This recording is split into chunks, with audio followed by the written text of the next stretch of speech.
Sat Shri Akalji. Sat Shri Akalji. Welcome back to the deep dive. So today we're unpacking some really timeless wisdom from Guru Tegh Bahadurji. And it's interesting because we often think of wisdom as this, abstract thing, but this is incredibly practical. It is. It gets at that feeling, I think we've all had it, where you feel like you're doing all the right things on the outside, but inside something's cluttered or just restless. Yeah, and that's a struggle everyone has, right? We spend so much energy polishing the exterior, but the interior, well, it can get left behind. Right. And just to set the stage, we're looking at a specific couplet today, and we actually have a clip of it being recited by A.P. Singh from Sikh Dharamsal. We do. And honestly, you have to hear it. It's so lively. ਤੀਰਥ ਬਰਤ ਆਨ ਦਾਨ ਕਰ ਮਨ ਮੈਂ ਧਰੈ ਗੁਮਾਨ ਨਾਨਕ ਨੇ ਫਲ ਜਾਤ ਤੇ ਜੋ ਕੁੰਚਰ ਇਸ਼ਨਾਨ. Even before you know the meaning, just hearing the original words, you can feel how powerful they are. Absolutely. So let's get into the core of it. The couplet really tackles the idea of our good deeds. Things like going on pilgrimages, fasting, making Well, donations. it's all the external stuff. Exactly. But it uses this this incredible image Yeah. to show why those things might not be working. Uses an element. Which is just a perfect visual. You imagine this huge animal, it goes down to the river, it gets totally clean. Scrubbed down, all the dirt is gone. And then the second it gets out, what does it do? It takes its trunk, scoops up a pile of dust. And throws it right back over itself. Yeah. Back to square one in seconds. It's just the perfect metaphor for the ego, isn't it? The text is using that image to explain a very specific trap. So the bath is all the external stuff. The bath is the external rituals, yes. The charity, looking good to others.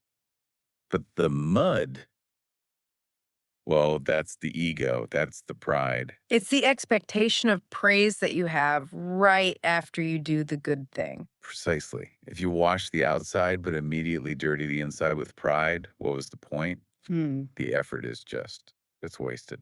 We have this case study here in our notes that just nails this idea, brings it right down to earth, this whole concept of spiritual ego. That is a dangerous one. So what's the story?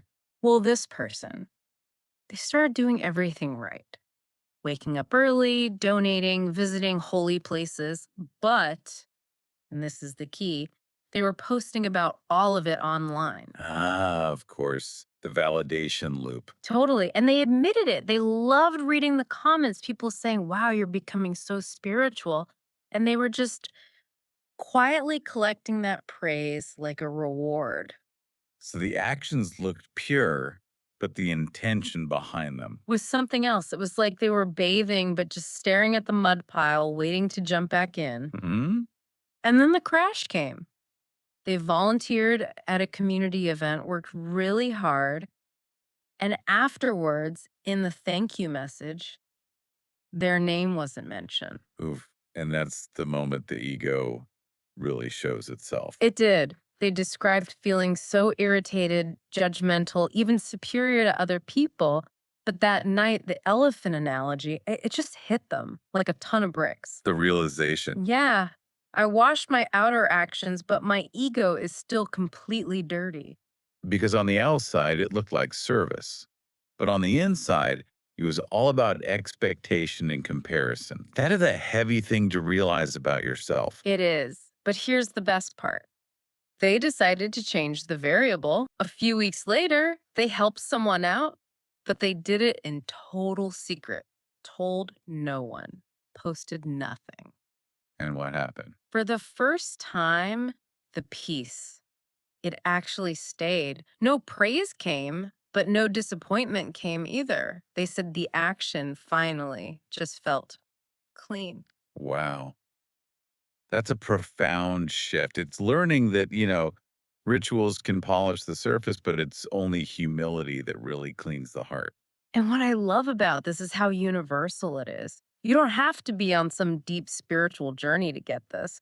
It applies to everyone, from a teenager to someone in their 80s. It really does. It's not about the action itself, it's about the why behind it. Right. I mean, are you doing your homework just so your parents see you as the good kid?